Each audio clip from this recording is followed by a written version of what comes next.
कल्पना कीजिए एक ऐसी रात जब दिल्ली की सर्द हवाएं खिड़कियों से सरसराती हैं और आप अकेले हैं अपने कमरे में। लेकिन क्या होगा अगर वो कमरा सिर्फ आपका ना हो? आज मैं आपको ले चलूंगा कमरा नंबर 307 की उस डरावनी कहानी में, जहां मौत भी जिंदगी से ज्यादा मजबूत साबित हुई।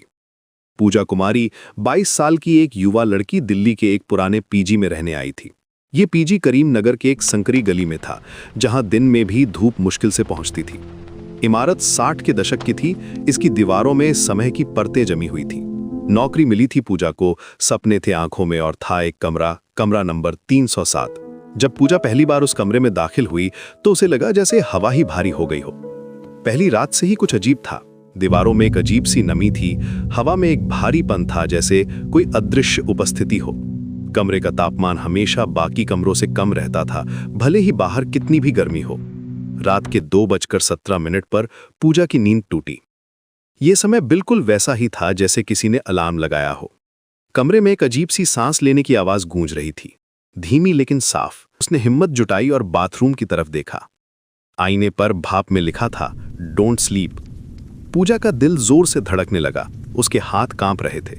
उसने सोचा शायद कोई मजाक हो, लेकिन अगली रात फिर वही समय, वही आवाज, और इस बार आईने पर लिखा था, तुम यहां नहीं रह सकती। अक्षर धुंधले थे, जैसे किसी ने उंगली से भाप पर लिखा हो। दूसरे दिन पूजा ने पीजी के केयरटेकर से पूछा कि क्या पहले भी कोई इस कमरे में परेशानी की शिकायत करता था। केयरटेकर ने आंखें फेर लीं और कहा, बस कुछ नहीं, पुराना कमरा है। तीसरे दिन पड़ोसी कमरे की लड़की मीरा ने बताया कि 2017 में इसी कमरे में रिया नाम की एक लड़की रहती थी। वो भी पूजा की तरह बाहर से आई थी नौकरी के लिए। उसने यहीं आत्महत्या की थी, गले पर ब्लेड फेर कर। मीरा ने कहा, उसके बाद से ये कमरा कभी ज्यादा दिन किसी के पास नहीं रुका। लोग आते हैं, कुछ दिन रहते हैं और फिर चले जाते हैं। कुछ तो एक ही रात में भाग जाते हैं। पूजा ने हिम्मत करके अपने फोन में रिकॉर्डिंग शुरू की। रात के वक्त जो भी आवाजें आती थीं वो उन्हें रिकॉर्ड करने लगी। एक रात जब उसने रिकॉर्डिंग सुनी तो उसके होश उड़ गए। बैकग्राउंड की हल्की सी नॉइज के बीच एक लड़की की आवाज साफ सुनाई दे रही थी, कमरा मेरा है, कमरा मेरा है। छठी रात पूजा को एक भयानक सपना आया। आईने से एक लड़की निकल रही थी, जिसके गले पर गहरा कट था, खून टपक रहा था। उसकी आंखें सफेद थीं, बाल बिखरे हुए थे। वो पूजा की तरफ धीरे धीरे बढ़ रही थी और कह रही थी, ये जगह मेरी है। पूजा चीखते हुए जागी, लेकिन जो उसने देखा वो सपने से भी डरावना था। बाथरूम का आईना बीच से टूटा हुआ था। अगली सुबह आईने पर एक और संदेश था, जब तक कोई मेरी जगह ना ले मैं नहीं जाऊंगी। पूजा समझ गई कि अब उसे यहां से जाना होगा। उसने तुरंत अपना सामान पैक किया और भागने की कोशिश की। उसके हाथ कांप रहे थे, सांस तेज चल रही थी, लेकिन जब वो नीचे पहुंची तो पीजी का गेट बंद था।